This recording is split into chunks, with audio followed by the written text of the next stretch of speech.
नमस्कार, स्वागत है आप सभी का। मैं हूं आपके साथ ममता। इंडिया दिस वीक कार्यक्रम की खबरों की ओर बढ़ते हैं, लेकिन उससे पहले नजर डालते हैं हेडलाइंस पर। कोरोना वायरस महामारी की वजह से विदेश में फंसे भारतीयों को वापस लाने के लिए भारत की मुहिम वंदे मातरम मिशन और सेतु समुद्र अभियान हुआ शुरू। 12 देशों से करीब 15,000 भारतीयों को किया जाएगा एयरलिफ्ट। 3 मई को मनाया गया विश्व प्रेस स्वतंत्रता दिवस। उद्देश्य प्रेस की आजादी के महत्व के प्रति जागरूकता फैलाना। केंद्र सरकार की घोषणा, देश के 5 और राज्यों को one nation one ration card योजना से जोड़ा। देश में कुल 17 राज्य इस योजना से आपस में जुड़े। कोयला मंत्रालय द्वारा शुरू की गई परियोजना निगरानी इकाई। ये परियोजना निगरानी इकाई कारोबार को सुगम बनाने की सुविधा करेगी प्रदान। Centre for monitoring Indian economy ने देश में बेरोजगारी पर सर्वे रिपोर्ट की जारी। कोरोना संकट के बीच देश में बेरोजगारी दर बढ़कर हुई 27.11%। कोरोना वायरस की जंग में डीआरडीओ का एक और कदम। यूवी कीटाणु शोधन टावर किया विकसित। संक्रमित इलाकों में कीटाणु शोधन करने के लिए अत्यधिक सहायक। और कोरोना के बाद एक और वायरस ने दी देश में दस्तक। असम में अफ्रीकी स्वाइन फीवर का प्रकोप, हजारों की संख्या में सूअरों की हुई मौत। भारत कोरोना वायरस के मद्देनजर दुनिया में लगे हुए लॉकडाउन में फंसे हजारों भारतीय नागरिकों को 64 उड़ानों के माध्यम से 7 मई से 13 मई के बीच भारत वापस लाने की तैयारी में जुट गया है। इस मिशन का नाम भारत सरकार ने वंदे मातरम मिशन रखा है। विदेश मंत्री श्री जयशंकर ने मंगलवार को कहा कि इस मिशन की तैयारियां पूरी हो चुकी हैं। विदेश मंत्री ने दुनिया के अलग अलग हिस्सों में फंसे लोगों को वहां से दूतावास के लगातार संपर्क में रहने के निर्देश दिए हैं। प्रत्यावर्तन योजना के तहत भारत सरकार चरणबद्ध तरीके से दुनिया भर में फंसे भारतीय नागरिकों को वापस भारत लाएगी। गौरतलब है कि भारत ने सभी अंतर्राष्ट्रीय उड़ानों को कोरोना महामारी के चलते मार्च के शुरू में ही बंद कर दिया था। इसी के साथ भारतीय नौसेना ने समुद्र सेतु ऑपरेशन भी शुरू किया है, जो विदेशों में फंसे भारतीय नागरिकों को पानी के रास्ते वापस भारत लेकर आएगा। भारतीय नौसेना के 2 जहाज जलाशव और मगर 8 मई से माले जलपोत के रास्ते भारतीयों को वापस लाएंगे। इसके जरिए सिर्फ उन नागरिकों को ही वापस लाया जाएगा जो कोरोना परीक्षण के बाद इसके योग्य पाए जाएंगे। वंदे भारत मिशन तकरीबन 15,000 भारतीयों को वायु मार्ग से भारत लेकर आएगा। ये 15,000 भारतीय दुनिया के अलग अलग देशों में फंसे हुए हैं। आपको बता दें, भारत ने इस दौरान 7 मई और 13 मई के बीच संयुक्त अरब अमीरात के लिए 10 उड़ानें, अमेरिका और ब्रिटेन के लिए 7 उड़ानें, सऊदी अरब के लिए 5 उड़ानें, सिंगापुर के लिए 5 उड़ानें और कतर के लिए 2 उड़ानों का संचालन करेगा। इसी दौरान भारत मलेशिया और बांग्लादेश के लिए 7 उड़ानें, कुवैत और फिलीपींस के लिए 5 उड़ानें और ओमान और बहरीन के लिए 2 उड़ानें संचालित कर रहा है। आपको बता दें, गुरुवार को लगभग 7 विशेष विमान लंदन के हीथ्रो हवाई अड्डे से मुंबई, दिल्ली, अहमदाबाद, चेन्नई और बेंगलुरु के लिए उड़ान भरी। जो यात्री इन विमानों से भारत आएंगे उन्हें जांच से होकर गुजरना पड़ेगा और इन्हें 14 दिन क्वारंटीन किया जाएगा। विदेशों में फंसे भारतीयों को ला रही 64 उड़ानों में से 9 देशों से आने वाली 11 विमान सेवाओं को तमिलनाडु में उतारा जाएगा। आपको बता दें, वापसी कर रहे भारतीयों से किराया वसूला जाएगा। बताते चले, अमेरिका से आने वाले भारतीयों से 1 लाख रुपए, जबकि ब्रिटेन से आने वाले लोगों से 50,000। इसी तरह बांग्लादेश से दिल्ली आने वालों से 12,000 रुपए और वहां से कोची जाने वालों से 15,000 रुपए किराया वसूला जाएगा। इसी तरह खाड़ी देशों से आने वाले भारतीयों का किराया 15,000 रुपए से शुरू होगा। वहीं केंद्रीय गृह मंत्रालय के वक्तव्य के अनुसार विदेश में फंसे भारतीयों को अपने मोबाइल पर Aarogya Setu mobile app download करना होगा और सरकार द्वारा जारी की गई स्वास्थ्य संबंधी दिशा निर्देश को भी मानना होगा। बताते चले, इस ऑपरेशन का संचालन रक्षा मंत्रालय, विदेश मंत्रालय, स्वास्थ्य मंत्रालय और केंद्र और राज्य सरकार की अन्य एजेंसियों के समन्वय से किया जा रहा है। बहरहाल, भारत में फंसे श्रमिकों को उनके गृह राज्यों तक पहुंचाने के बाद भारत सरकार ने विदेश में फंसे प्रवासी भारतीयों को निकालने का फैसला लेकर एक सराहनीय कार्य किया है। केंद्र सरकार ने one nation one ration card योजना के तहत 1 मई 2020 को बड़ी घोषणा की। केंद्र सरकार ने देश के 5 और राज्यों को इस योजना से जोड़ दिया है। One nation one ration card योजना का लाभ बिहार, उत्तर प्रदेश, पंजाब, हिमाचल प्रदेश और दमन दीव भी उठा सकेंगे। केंद्रीय खाद्य एवं उपभोक्ता मामले के मंत्री रामविलास पासवान ने बीते शुक्रवार को इसका ऐलान किया। वहीं इस योजना से जुड़ने वाले राज्यों की संख्या अब देश में कुल 17 राज्य हो गए हैं जो इस योजना से आपस में जुड़ जाएंगे। केंद्रीय खाद्य एवं उपभोक्ता मामले के मंत्री रामविलास पासवान ने हाल ही में इसकी घोषणा की। आपको बता दें, केंद्र सरकार ने 1 जनवरी 2020 को कुल 12 राज्यों को आपस में इस योजना से जोड़ा था। अब देश में कुल 17 राज्य हो गए हैं जो इस योजना से आपस में जुड़ जाएंगे। देश के 12 राज्यों आंध्र प्रदेश, तेलंगाना, गुजरात, महाराष्ट्र, हरियाणा, राजस्थान, कर्नाटक, केरल, मध्य प्रदेश, गोवा, झारखंड और त्रिपुरा में एक राष्ट्र एक राशन कार्ड सुविधा की शुरुआत हो चुकी है। देश के सबसे बड़ी आबादी वाले इन राज्यों को इस योजना से जोड़ने के लिए काफी समय से काम चल रहा था, जिसे लॉकडाउन में फंसे मजदूरों तक राहत देने हेतु तुरंत लागू करने का निर्णय लिया गया। सरकार ने कोविड-19 से चल रही लड़ाई में राष्ट्रीय लॉकडाउन को कुछ राहत के साथ 2 हफ्तों के लिए और बढ़ाने का जो फैसला किया है, देश के उद्योग जगत ने संशय के साथ उसका स्वागत किया। One nation one ration card योजना के लागू होने के बाद किसी भी राज्य का आदमी किसी भी राज्य से राशन ले सकता है। ये योजना 1 जून 2020 से शुरू होगी। इस योजना में पुराना राशन कार्ड भी मान्य होगा। केंद्र सरकार राष्ट्रीय खाद्य सुरक्षा कानून के तहत देश भर में 80 करोड़ से ज्यादा लोगों को सस्ते दामों पर खाद्यान्न मुहैया करवाती है। इस योजना के तहत पीडीएस के लाभार्थियों की पहचान उनके आधार कार्ड पर इलेक्ट्रॉनिक पॉइंट ऑफ सेल या पीओएस डिवाइस से की जाएगी। इस योजना को पूरे देश में लागू करने के लिए सभी पीडीएस दुकानों पर पीओएस मशीनें लगाई जाएंगी। जैसे जैसे राज्य पीडीएस दुकानों पर 100% पीओएस मशीन की रिपोर्ट देंगे, वैसे वैसे उन्हें one nation one ration card योजना में शामिल किया जाएगा। इससे दुकान मालिकों पर निर्भरता घटेगी और भ्रष्टाचार में कमी आएगी। वहीं भारत का कोई भी कानूनी नागरिक इस राशन कार्ड के लिए अप्लाई कर सकता है। 18 साल से कम उम्र के बच्चों को उनके माता पिता के राशन कार्ड से जोड़ा जाएगा। इन राशन कार्ड धारकों को 5 किलो चावल 3 रुपए किलो की दर से और गेहूं 2 रुपए किलो की दर से मिलेगा। कोरोना संकट काल में घरों से बाहर रहने वाले यूपी बिहार के प्रवासी लोगों के लिए ये राहत भरी एक बड़ी खबर है। विश्व भर में 3 मई 2020 को विश्व प्रेस स्वतंत्रता दिवस मनाया गया। ये दिवस मीडिया की आजादी पर हमलों से मीडिया की रक्षा करने और मरने वाले पत्रकारों को श्रद्धांजलि अर्पित करने का काम करता है। गौरतलब है कि भारत में प्रेस की स्वतंत्रता भारतीय संविधान के अनुच्छेद 19 में भारतीयों को दिए गए अभिव्यक्ति की आजादी के मूल अधिकार से सुनिश्चित होती है। इस साल की थीम जर्नलिज्म विदाउट फियर और फेवर, यानी बिना डर या पक्षपात के पत्रकारिता है। इस थीम का मुख्य उद्देश्य चुनावों में मीडिया के सामने वर्तमान चुनौतियों के साथ साथ शांति और सुलह प्रक्रियाओं का समर्थन करना है।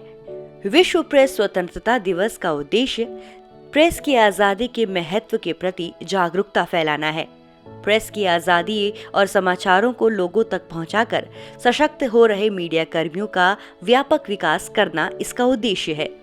समझते हैं मीडिया की आजादी का मतलब। मीडिया की आजादी का मतलब है किसी भी व्यक्ति को अपनी राय कायम करने और सार्वजनिक तौर पर इसे जाहिर करने का अधिकार है। इसका आयोजन संयुक्त रूप से फ्रांस, ग्रीस और लिथुआनिया के स्थायी मिशन द्वारा किया जाता है। एक नजर डालते हैं भारत में प्रेस की स्थिति पर। भारत जैसे विकासशील देशों में मीडिया पर जातिवाद और सांप्रदायवाद जैसे संकुचित विचारों के खिलाफ संघर्ष करने और गरीबी और अन्य सामाजिक बुराइयों के खिलाफ लड़ाई में लोगों की सहायता करने की बहुत बड़ी जिम्मेदारी है। लोगों को एक बहुत बड़ा वर्ग पिछड़ा और अनभिज्ञ है, इसीलिए ये और भी ज्यादा जरूरी है कि आधुनिक विचार उन तक पहुंचाए जाएं और उनका पिछड़ापन दूर किया जाए ताकि वो सजग भारत का हिस्सा बन सके। विश्व स्तर पर प्रेस की आजादी को सम्मान देने के लिए संयुक्त राष्ट्र संघ की महासभा द्वारा 3 मई को विश्व प्रेस स्वतंत्रता दिवस घोषित किया गया, जिसे विश्व प्रेस दिवस के रूप में भी जाना जाता है। यूनेस्को द्वारा वर्ष 1997 से हर साल 3 मई को विश्व प्रेस स्वतंत्रता दिवस पर गिलेर्मो कानो वर्ल्ड प्रेस फ्रीडम प्राइज भी दिया जाता है। ये पुरस्कार उस व्यक्ति अथवा संस्थान को दिया जाता है जिसने प्रेस की स्वतंत्रता के लिए उल्लेखनीय कार्य किया हो। कोयला मंत्रालय ने हाल ही में केंद्र सरकार द्वारा आवंटित की गई कोयला खानों के जल्द परिचालन की सुविधा के लिए एक परियोजना निगरानी इकाई शुरू की है। इकाई शुरू करने का उद्देश्य अधिक बोली लगाने वालों को आकर्षित करना है। आपको बता दें, परियोजना निगरानी इकाई कारोबार को सुगम बनाने की सुविधा प्रदान करेगी, क्योंकि इससे खदानों के परिचालन के लिए समय पर मंजूरी प्राप्त करने में कोयला खदानों को सहायता मिलेगी। ये इकाई खदानों के संचालन के लिए राज्य और केंद्र सरकार के अधिकारियों से मंजूरी प्राप्त करने में खदानों की सहायता भी करेगी। इकाई देश में कोयले के उत्पादन और कारोबारी माहौल को बेहतर बनाने में मदद भी करेगी। विश्व बैंक द्वारा जारी रैंकिंग में ईज ऑफ डूइंग बिजनेस में भारत ने 63वां स्थान हासिल किया है। 2019 रैंकिंग में भारत शीर्ष 10 सुधार करने वाले देशों में से एक था। ये इकाई भारत को और बेहतर बनाने और अंतर्राष्ट्रीय व्यापार को बढ़ावा देने में मदद करेगी। चलिए एक नजर डालते हैं भारत में कोयले के उत्पादन पर। भारत के पास विश्व में 5वें स्थान पर सबसे विशाल कोयला भंडार है। भारत में कोयला उत्पादन करने वाले प्रमुख राज्य हैं ओडिशा, झारखंड, बिहार, पश्चिम बंगाल, छत्तीसगढ़, मध्य प्रदेश और तेलंगाना। कोयला खदानों का राष्ट्रीयकरण और विराष्ट्रीयकरण। भारत में कोयला खदानों का राष्ट्रीयकरण 2 चरणों में किया गया था। कोकिंग कोल खानों के प्रबंधन के लिए कोकिंग कोल माइंस अधिनियम 1971 के तहत वर्ष 1971 में राष्ट्रीयकरण का पहला चरण संपन्न हुआ था। Tata iron and steel company limited और Indian iron and steel company limited का राष्ट्रीयकरण किया गया और उन्हें बीसीसीएल के अधीन कर दिया गया। वहीं कोयला खदान अधिनियम 2015 के तहत कोयला खदानों का विराष्ट्रीयकरण किया गया। देश के कानून ने निजी क्षेत्र को कोयला खनन की अनुमति दे दी। कोरोना वायरस के कारण देश में लगे लॉकडाउन की वजह से बेरोजगारी दर में बढ़ोतरी आई है। Centre for monitoring Indian economy ने देश में बेरोजगारी पर सर्वे रिपोर्ट जारी की है। इस सर्वे रिपोर्ट के मुताबिक 3 मई को समाप्त हुए सप्ताह में देश में बेरोजगारी दर बढ़कर 27.1% पर पहुंच गई है। इससे पहले जारी सर्वे रिपोर्ट के अनुसार अप्रैल 2020 में देश में बेरोजगारी दर बढ़कर 23.5% पर पहुंच गई थी। केवल अप्रैल महीने में बेरोजगारी दर में 14.8% की बढ़ोतरी हुई है। मार्च महीने के मुकाबले अप्रैल में बेरोजगारी दर में तेजी देखी गई है। वहीं अप्रैल के महीने में लगभग 9 करोड़ लोगों को अपना रोजगार गंवाना पड़ा। मार्च मध्य में इस महामारी के तेजी पकड़ने के समय पर यह दर 7% से कम थी। मुंबई स्थित थिंक टैंक ने कहा कि बेरोजगारी की दर शहरी क्षेत्रों में सबसे ज्यादा 29.22% रही, जहां कोविड-19 संक्रमण के सबसे अधिक प्रभावित इलाकों यानी रेड जोन की संख्या सबसे अधिक है। आपको बता दें, ग्रामीण क्षेत्रों में बेरोजगारी की दर 26.69% थी। जैसा कि आपको पता है, कोरोना की वजह से भारत सहित विश्व भर की अर्थव्यवस्था ठप पड़ गई है। भारत में लगभग 40 दिनों के 2 चरणों के लॉकडाउन में तो उद्योग धंधे पूरी तरह से बंद रहे। ऐसे में रोजगार मिलने की आशा नहीं की जा सकती। बड़े शहरों से हजारों की संख्या में प्रवासी मजदूर अपने घर वापस जा रहे हैं। भारत में कोरोना के प्रकोप से ही बेरोजगारी लगातार बढ़ती जा रही है और 25 मार्च को लगे लॉकडाउन के बाद इसमें बेतहाशा बढ़त हुई है। वहीं CMIE के आंकड़ों के मुताबिक हालांकि पूरे मार्च महीने के दौरान बेरोजगारी दर केवल 8.74% थी, लेकिन लॉकडाउन के बाद 29 मार्च को आखिरी हफ्ते के दौरान ये दर 23.81% तक पहुंच गई। चलिए एक नजर डालते हैं राज्यों में गरीबी दर पर। आंकड़ों के अनुसार अप्रैल के अंत में पुडुचेरी में सबसे अधिक 75.8% बेरोजगारी थी। इसके बाद तमिलनाडु में 49.8%, झारखंड में 47.1% और बिहार में 46.6% बेरोजगारी थी। CMIE के अनुसार महाराष्ट्र में बेरोजगारी दर 20.9% थी, जबकि हरियाणा में 43.2%, उत्तर प्रदेश में 5% और कर्नाटक में 29.8% थी। वहीं पर्वतीय राज्यों की अगर बात करें तो यहाँ पर हिमाचल प्रदेश में बेरोजगारी की दर 2.2%, सिक्किम में 2.3% और उत्तराखंड में 6.5% रही। CMIE के अनुमान के मुताबिक अप्रैल में दैनिक वेतन भोगी श्रमिकों और छोटे व्यवसायी सबसे ज्यादा बेरोजगार हुए हैं। सर्वे के मुताबिक 12 करोड़ से ज्यादा लोगों को नौकरी गंवानी पड़ी। इनमें फेरी वाले, सड़क के किनारे सामान बेचने वाले, निर्माण उद्योग में काम करने वाले कर्मचारी और कई लोग हैं जो रिक्शा को ठेला चलाकर गुजारा करते थे। CMIE के अनुसार लॉकडाउन बढ़ने से बेरोजगार लोगों की संख्या और बढ़ सकती है। रक्षा अनुसंधान और विकास संगठन DRDO ने रसायन मुक्त और तेजी से कीटाणु शोधन करने वाला अल्ट्रा वायलेट कीटाणु शोधन टावर तैयार किया है। ये टावर उच्च संक्रमण क्षेत्रों में कीटाणु शोधन करने के लिए अत्यधिक सहायक होगा। यूवी ब्लास्टर नाम का ये उपकरण एक यूवी बेस्ड सैनिटाइजर है जिसे DRDO ने डिजाइन और तैयार किया है। ये विभिन्न टेक सतहों जैसे कि कंप्यूटर्स, इलेक्ट्रॉनिक उपकरण और अन्य गैजेट्स का विसंक्रमण करने के लिए बहुत मददगार है। यूवी ब्लास्टर ऐसे दफ्तरों के लिए बहुत उपयोगी है जिनमें रासायनिक विधियों का इस्तेमाल नहीं किया जा सकता। ये उत्पाद ऐसे क्षेत्रों के लिए भी बहुत लाभदायक है जहां रासायनिक विधियों का इस्तेमाल नहीं किया जा सकता है। यूवी कीटाणु शोधन टावर को मोबाइल फोन या लैपटॉप से दूर से ही संचालित किया जा सकता है। इसमें 43 वॉट्स प्रत्येक के 6 लैंप्स होते हैं। ये सभी लैंप्स 360 डिग्री में 254 nm वेवलेंथ का अल्ट्रा वायलेट प्रकाश छोड़ते हैं। अगर कमरे में कोई अचानक आ जाए या कोई अन्य मानवीय अवरोध होने पर ये टावर खुद ही स्विच ऑफ हो जाएगा। ये उपकरण हाथ से भी संचालित हो सकता है। वहीं DRDO कई नई तकनीकों और उत्पादों का विकास कर रहा है ताकि कीटाणु शोधन, नमूना संग्रहण, किफायती व्यक्तिगत सुरक्षात्मक उपकरण तैयार करने में मदद मिल सके। इनमें से कई तकनीकों को निजी क्षेत्र की कंपनियों को सौंप दिया गया है। हाल ही में कोविड-19 विसंक्रमण में सहायता प्रदान करने के लिए DRDO ने एक माइक्रोवेव स्टरलाइजर अतुल्य निर्मित किया है। DRDO ने कोविड-19 नमूना संग्रहण के लिए एक काउंटर भी तैयार किया था। अभी देश कोरोना वायरस की चपेट से पूरी तरह आजाद भी नहीं हुआ कि ऐसे में एक और वायरस की दस्तक चिंता का विषय है। देश में कोरोना वायरस संक्रमण के बीच अफ्रीकी स्वाइन फीवर का पहला मामला असम में सामने आया।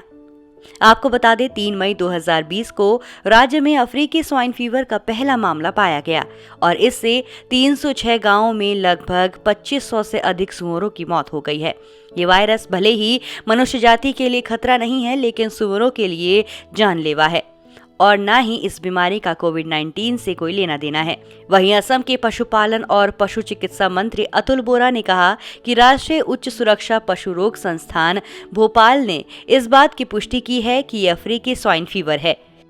मंत्री अतुल बोरा ने कहा कि राज्य सरकार द्वारा की गई साल 2019 की जनगणना के अनुसार असम में सूअरों की संख्या 21 लाख थी, लेकिन अब ये बढ़कर लगभग 30 लाख हो गई है। गौरतलब है कि अफ्रीकी स्वाइन फीवर का पहला मामला साल 1921 में केन्या और इथियोपिया में सामने आया था। आपको बता दें, चीन में ये प्रकोप पहले से ही चल रहा है, जिस कारण वहां के लगभग 40% सूअरों का सफाया हो चुका है। शुरुआत में खुले घूम रहे सूअर ही इसकी चपेट में आए, लेकिन बाद में ये फार्म तक पहुंच गई। ये वायरस इतना खतरनाक है कि इससे संक्रमित सूअरों की मृत्यु दर 100% है।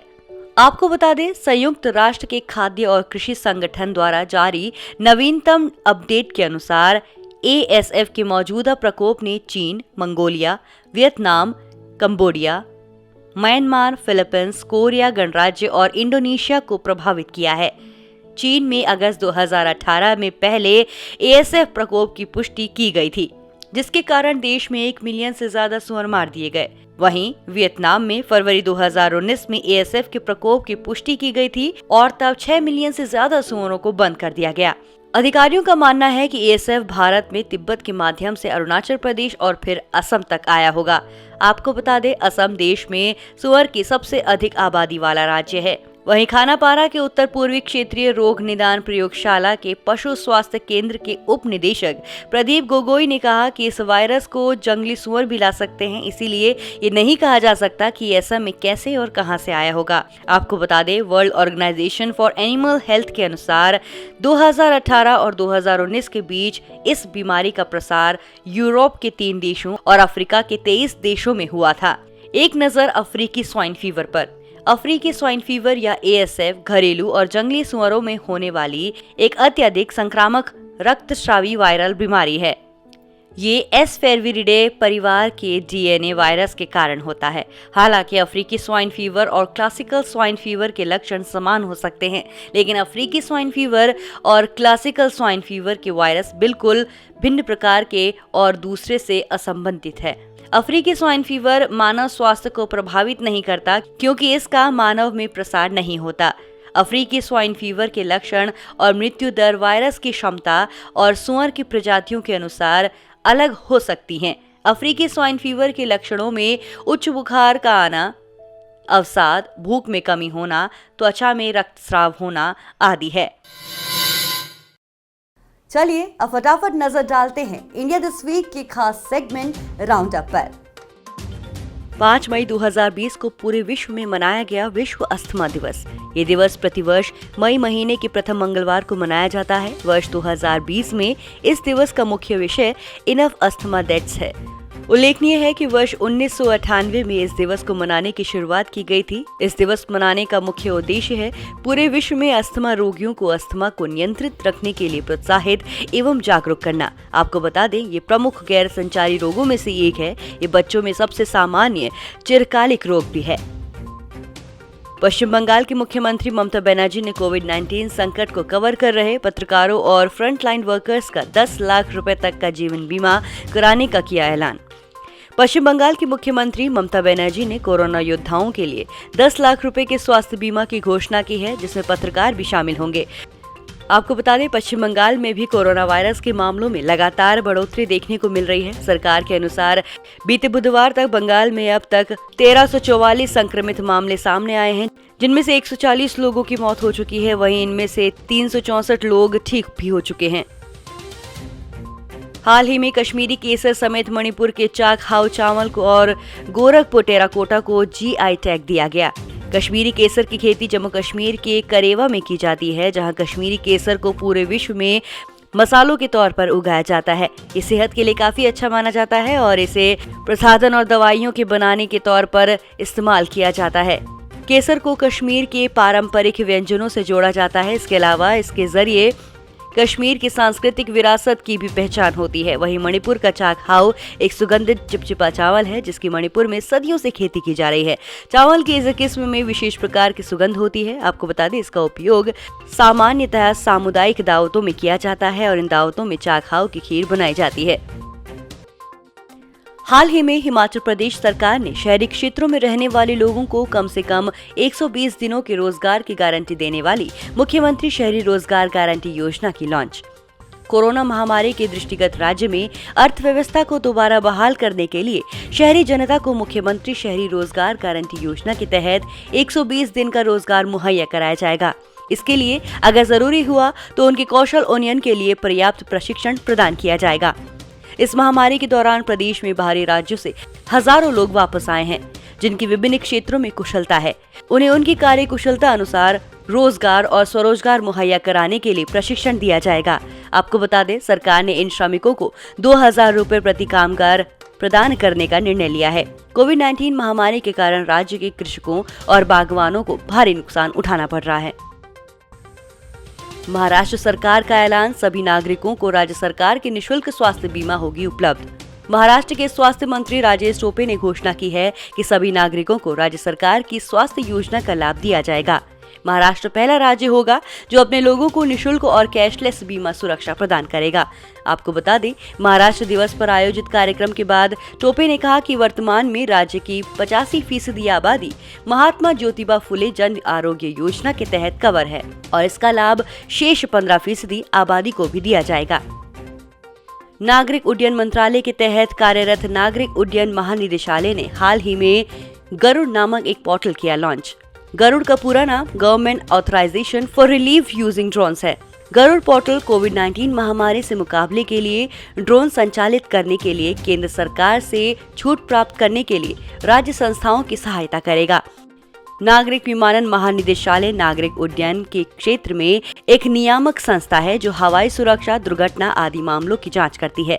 ये भारत के लिए विमान परिवहन सेवाओं के विनियम और सिविल विमान विनियम, विमान सुरक्षा और अन्य योग्यता मानकों के परिवर्तन के लिए भी उत्तरदायी है। सीमा सड़क संगठन स्थापना दिवस 7 मई को मनाया गया। सीमा सड़क संगठन ने 7 मई 2020 को अपना 60वां स्थापना दिवस मनाया। बीआरओ देश के सीमावर्ती इलाकों में आधारभूत संरचना विकास के क्षेत्रों में अग्रणी सरकारी संगठन है। सीमा सड़क संगठन की स्थापना 7 मई 1960 को हुई थी।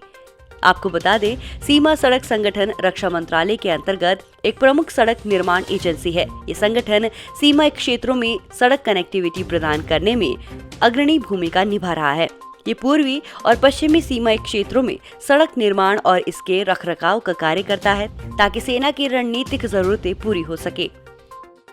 केंद्र सरकार ने आर्थिक मामलों के तरुण बजाज को भारतीय रिजर्व बैंक के केंद्रीय निदेशक मंडल में निदेशक नियुक्त किया। आपको बता दें, बजाज 30 अप्रैल को सेवानिवृत्त हुए अतनु चक्रवर्ती का स्थान लेंगे। बयान के मुताबिक बजाज का नामांकन 5 मई से अगले आदेश तक प्रभावी रहेगा। आपको बता दें, तरुण बजाज 1988 बैच के IAS अधिकारी हैं। आर्थिक मामलों के सचिव बनाए जाने से पहले वो प्रधानमंत्री कार्यालय में अतिरिक्त सचिव रह चुके हैं। अमेरिका के राष्ट्रपति डोनाल्ड ट्रंप ने भारतीय मूल के अमेरिकी नागरिक मनीषा सिंह को आर्थिक सहयोग और विकास संगठन में अपने दूत पद के लिए नामित किया। मनीषा सिंह अभी विदेश मंत्रालय में आर्थिक और व्यावसायिक मामले की सहायक सचिव है। आपको बता दें, सिंह आर्थिक सहयोग और विकास संगठन में अमेरिका का प्रतिनिधित्व करेंगी। उनकी रैंक राजदूत के बराबर होगी। पेरिस स्थित आर्थिक सहयोग और विकास संगठन आर्थिक प्रगति और विश्व व्यापार को बढ़ावा देने वाला एक अंतर सरकारी आर्थिक संगठन है, जहां 36 देश इसके सदस्य हैं। अमेरिका में एक महिला भारतवंशी ने भारत का मान बढ़ाया है। भारतीय मूल की अभियोजक सरिता कोमाती रेड्डी, जिनको न्यूयॉर्क की संघीय अदालत में न्यायाधीश के पद पर नियुक्त किया गया है। अमेरिकी राष्ट्रपति डोनाल्ड ट्रंप ने बीते सोमवार को न्यूयॉर्क के एक संघीय अदालत में कोमाती रेड्डी को जिला जज के रूप में नामित किया। अमेरिका ने कोविड-19 के मरीजों के इलाज में रेमडेसिविर के इस्तेमाल को दी मंजूरी। अमेरिका की दवा नियामक फूड एंड ड्रग एडमिनिस्ट्रेशन ने कोविड-19 के मरीजों के इलाज के लिए एंटीवायरल दवा रेमडेसिविर के आपात इस्तेमाल की मंजूरी दे दी है। हाल ही में भारतवंशी शोधकर्ता अरुणा सुब्रमण्यम समेत शोधकर्ताओं के एक दल ने बायोटेक फर्म गिलियड साइंसेज की इस दवा को कोरोना पॉजिटिव मरीजों पर कारगर पाया था। आपको बता दें, ऐसा माना जा रहा है कि ये दवा मरीजों के स्वास्थ्य में तेज सुधार करने में सक्षम है। 2 मई 2020 को केंद्रीय संस्कृति मंत्री प्रहलाद सिंह पटेल ने महान पुरातत्ववेत्ता प्रोफेसर बीबी लाल के शताब्दी वर्ष के अवसर पर ई बुक प्रोफेसर बीबी लाल इंडिया रीडिस्कवर्ड का किया विमोचन। आपको बता दें, ये विमोचन नई दिल्ली में किया गया। प्रोफेसर लाल का जन्म 2 मई 1921 को उत्तर प्रदेश के झांसी जिले में स्थित गांव बैडौरा में हुआ था। ये पुस्तक एक शताब्दी विशेष संस्करण है, जिसे प्रोफेसर बीबी लाल शताब्दी समारोह समिति द्वारा तैयार किया गया है। वर्ष 1968 से 1972 तक भारतीय पुरातत्व सर्वेक्षण के महानिदेशक रहे प्रोफेसर बीबी लाल को वर्ष 2000 में पद्म भूषण से सम्मानित किया गया था। प्रोफेसर लाल को वर्ष 1944 में तक्षशिला में सर मॉर्टिमर व्हीलर द्वारा प्रशिक्षित किया गया था। हस्तिनापुर, शिशुपालगढ़, पुराना किला, कालीबंगन सहित कई महत्वपूर्ण स्थलों की खुदाई प्रोफेसर लाल के निर्देशन में हुई थी। आपको बता दें, साल 1975 से साल 1976 के बाद से प्रोफेसर लाल द्वारा रामायण के पुरातात्विक स्थलों के तहत अयोध्या, भारद्वाज आश्रम, श्रृंगवेरपुर, नंदीग्राम एवं चित्रकूट जैसे स्थलों की जांच भी की गई थी।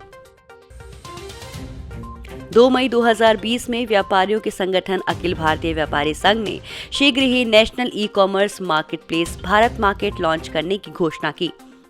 कई प्रौद्योगिकी साझेदार के साथ मिलकर तैयार किया गया ये प्लेटफॉर्म विशेष रूप से देश भर के खुदरा व्यापारियों के लिए बनाया गया है। मैन्युफैक्चरर से सीधे कंज्यूमर तक बात पहुंचाने के लिए प्लेटफॉर्म में कई नवीनतम प्रौद्योगिकी का इस्तेमाल किया गया है। इसमें होम डिलीवरी की भी सुविधा मिलेगी। इस पोर्टल से जुड़ने वाले व्यापारी इस मार्केटप्लेस के एक हिस्से के मालिक होंगे। इस पोर्टल पर बिकने वाले सामान पर कोई भी शुल्क नहीं लगेगा और व्यापारियों की ई दुकानें बिना किसी शुल्क के बनाई जाएगी। आईसीसी द्वारा जारी ताज़ा टेस्ट रैंकिंग में भारत को तीसरे स्थान पर रखा गया है। भारत ने आईसीसी टेस्ट रैंकिंग में अपना शीर्ष स्थान खो दिया है और अब तीसरे स्थान पर आ गया है। ऑस्ट्रेलिया ने आईसीसी द्वारा जारी ताज़ा टेस्ट और टी20 रैंकिंग में पहला स्थान हासिल किया है। आपको बता दें, आईसीसी ने 1 मई 2020 को वार्षिक रैंकिंग जारी की, जिसमें 2016-17 के सत्र की रैंकिंग को हटा दिया गया है। आपको बता दें, भारत ने साल 2016 के बाद से पहली बार ये स्थान गंवाया है। आईसीसी पुरुष वनडे टीम रैंकिंग में मौजूदा विश्व विजेता इंग्लैंड 127 अंकों के साथ पहले स्थान पर है। तो ये थी इस हफ्ते की तमाम खबरें। अगले हफ्ते आपसे फिर मुलाकात होगी। तब तक के लिए मुझे दीजिए इजाजत। नमस्कार।